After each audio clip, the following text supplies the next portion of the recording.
How we doing, sports fans? Ghost Picks team Justin here. Not the top net we wanted in the NHL, but we kind of held on there and salvaged some units. Starting off with our top tier play was Las Vegas versus the Blues in regulation. It kind of looked like a trap game to start with. Vegas kind of got out there early, and then the next three came from St. Louis. Frustrating. You could tell that Vegas was probably the better team last night. They had a really slow start to the second period, and that's kind of what did them in. They ended up tying up the game early on in the third period. It was 3-3, and then they really dominated the entire third period, went into overtime within 30 seconds. They got a goal. Frustrating for us, as obviously we were on regulation, and the team still won. But, sometimes that happens. You're just trying to get the best value out of these lines that you can. That game was at minus 115, and it was a 5-unit play for us. Like I said, not what we wanted, but sometimes that happens. Like I said, we salvaged a couple units when we took the Detroit Red Wings money line, taking on the Columbus Blue Jackets. And that was also my free play. We had the under in that game. I will say the under kind of got an unlucky nod once they said Misterkin was out for Columbus. They had a goaltender I've never really seen him play before. I think it might have been his first career start, which is never something you want.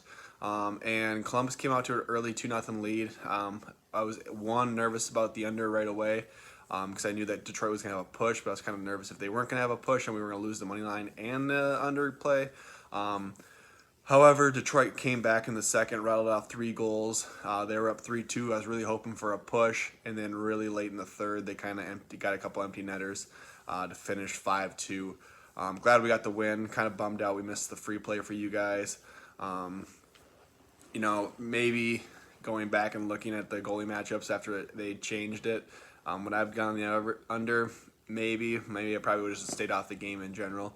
Because watching the game, you could still see the game really still had a good shot of either being a push or that's pretty much what we were hoping for. So not the best night we've ever had, but we still got a couple. We had a plus money winner. I think the Detroit game opened at plus 130. By the time we pushed it out, it might have been plus 125, plus 120. I have to go back and look at that. But Detroit got a nice winner. And today we have another couple of huge matchups today with playoff seeding. You look at Tampa Bay, you look at Florida. Both those teams are going to be the 2-3 seeds. It's just whether or not who's going to have that home ice advantage, who's going to have the last change when it comes for these big games. And like I said earlier, we're looking for games that have value. We're looking for games that have meaning still at this point. The season's supposed to end May 15th. I think they're going to cancel a lot of these games that don't matter. Like, I don't think the Canucks are going to play their games. They've been eliminated.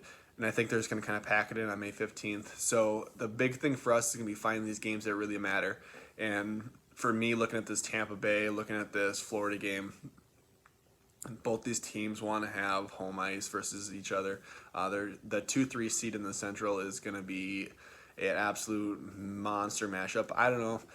For me, I feel like the Central is the best division. I feel like maybe the East has the most depth, but I think the top teams in the Central are better than the top teams in the East. Excluding that 4 seed, the top 3 in the Central, I think could easily all be the number 1 seed.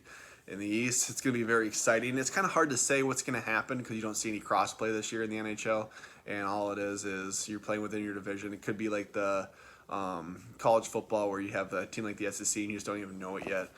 So it's going to be really interesting to see once we actually get out of these divisions and see them play against each other, and I'm excited for it. But like I said, looking at that big game today, I think it starts off at 7 p.m. Eastern time. I'm excited for it. Our free play today, though, kind of going up north. Yesterday was 100% a dog day. A lot of dogs came to play. It's been that way kind of the past couple days. Like I said, a lot of these teams are maybe starting to coast into playoffs, trying to get healthy, trying to get some rested skaters. And I'm sticking with that today. I really like the Ottawa Senators taking on the Winnipeg Jets. Looks like Hellebuck's going to go ahead and get the night off. And the Sens, they're playing for their jobs. They're playing for next year. They're playing for teams. They're trying to get some good tape out there. And they look good. I think in their last 10 games, they're 8-2. a team that kind of like the Buffalo Sabres, not really playing for much, but they're playing decent hockey right now. And Winnipeg, yeah, they snapped their losing streak. They kind of got that bad juju. They've been riding Hellebuck pretty hard. I don't think he's playing tonight.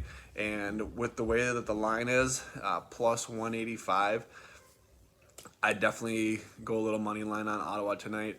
I think that they are the team that's hungrier. They're younger, and they still want to win these games. So that's my free play for you guys. As always, good luck, God bless, grind on, and let's go.